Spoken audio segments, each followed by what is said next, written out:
All right, all my people, while I don't bust out too, they say that the leader of the indigenous people of Biafra, we be Nnamdi Kanu, say that the Nigerian government no one give him any date, make it go stand the trial, where then push him back from the Supreme Court, go enter High Court when they for inside Abuja. Now the wala when Barrister Lawyer Jimako carry come out after his visit to the man inside DSS custody. Here is what he has to say.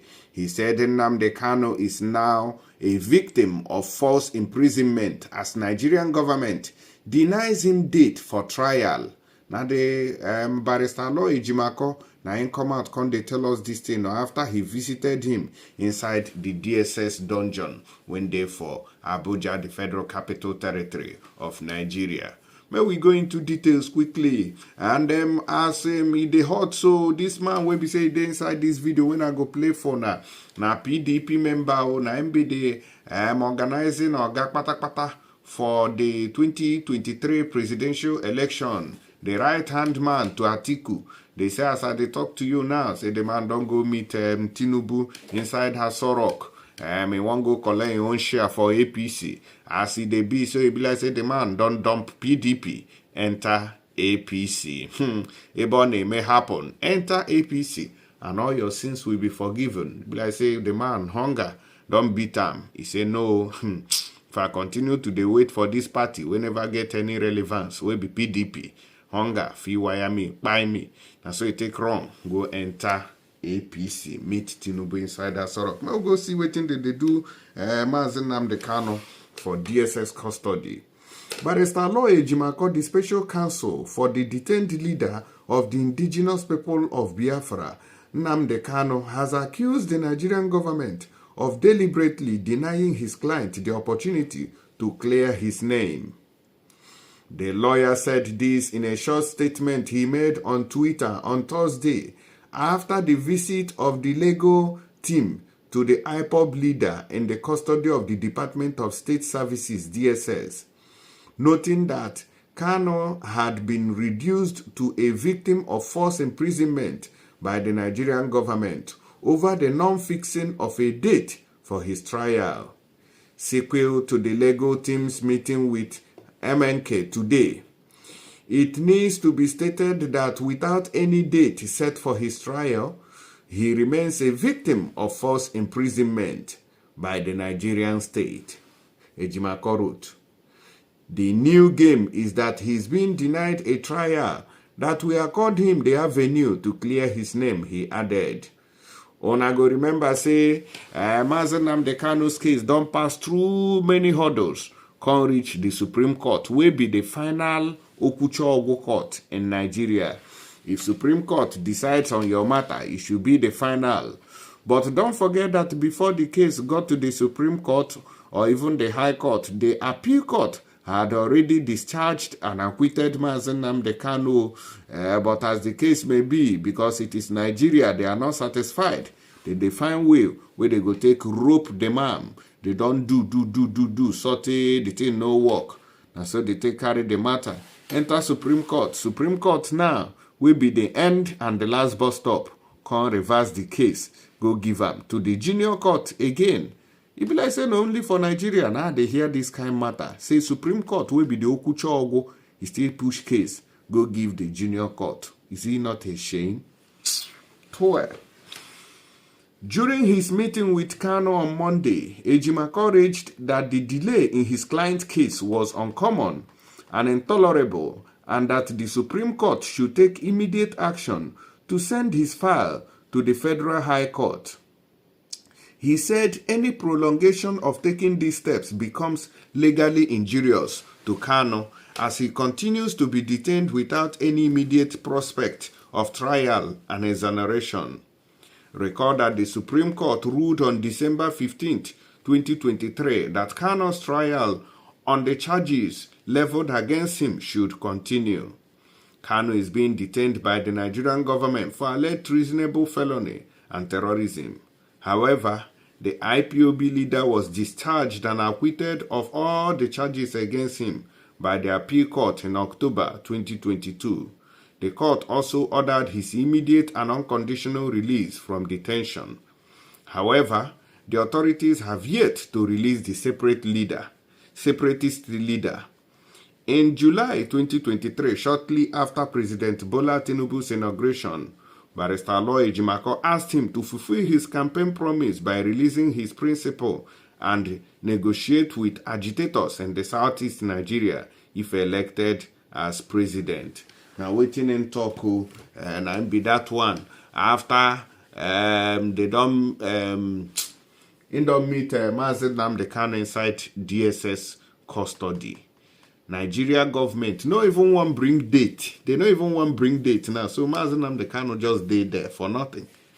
Nigeria government, they don't look and say they no feel they no get anything to hold against Mazi Nnamdi Kanu. Now they no one fix date where they go take judge the matter.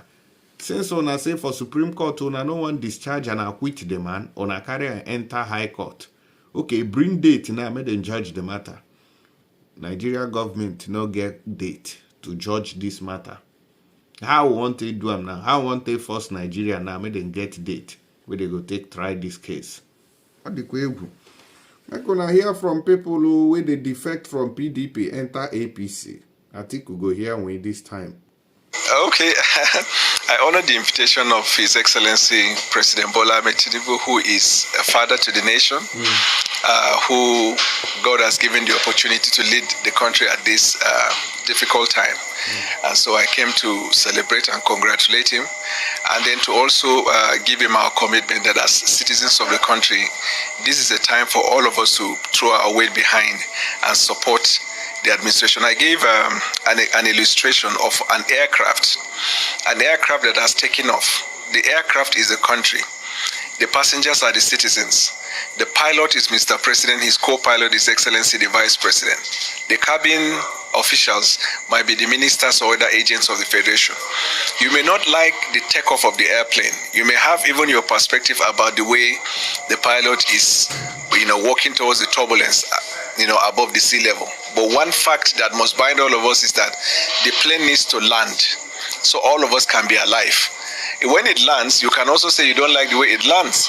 But at the 39,000 feet above sea level, the prayer of everybody, including the pilot and the passenger, will be the safe landing of the plane. Because if the plane crashes, apart from the aircraft getting destroyed, the pilot, the co-pilot, the cabin members, and all the passengers' life at risk.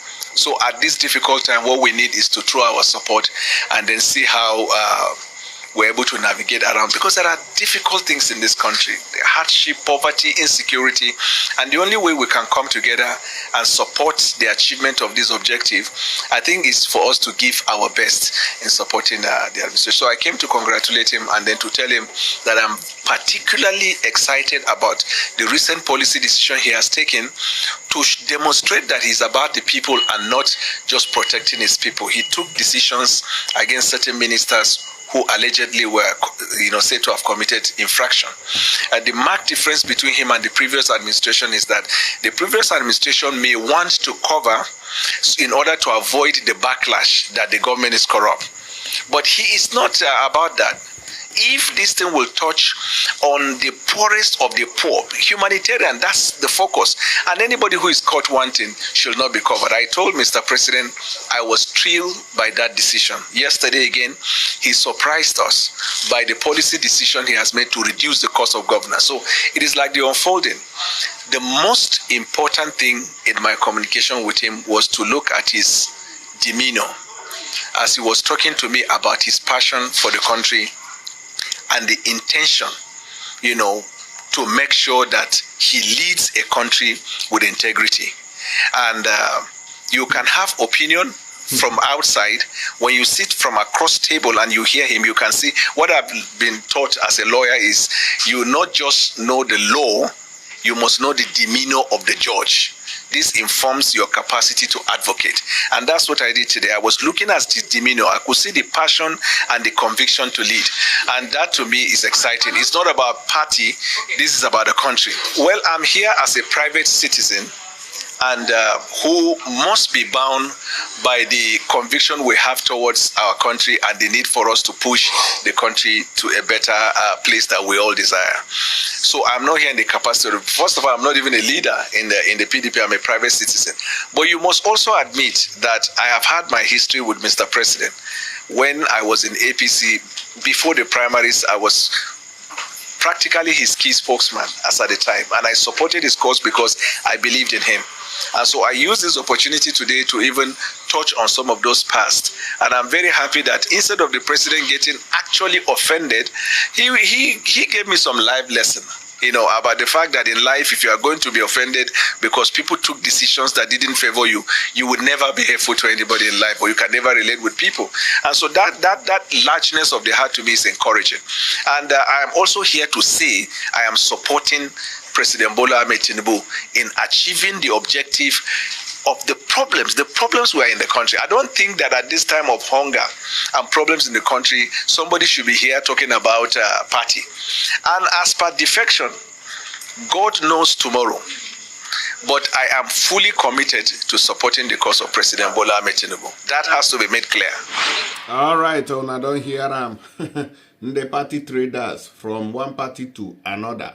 Even as I talk to you now, our brother we did for Labour Party, but I say all of them go leave P2B behind though. Where they call Kenneth Okonkwo. That one too, no even know whether I go join APC. Sharply, and I know say not there. If from come out to, but I say the guy, he won't go back because hunger don't they bite. First of all, I'm always not very comfortable with the word defection. I resigned from APC and I joined another party. The defect, when you move from a party to another, let's say you are a member of the National Assembly, and in Nigeria you must be a member of a political party to hold any office. So there won't be any chance for you to resign. In that circumstance, you can defect. Good. But when you resign and join another party, that's not defection. Okay, because you're not holding any public office. Absolutely. Okay, so... When I don't see them, they don't carry another brain, they enter on Nigerians, this politics. All the way go, I beg go, make on let me know what the reason follow this matter, see they be so. Politics for Nigeria, a game of interest. If you know favor you, okay, you know they play.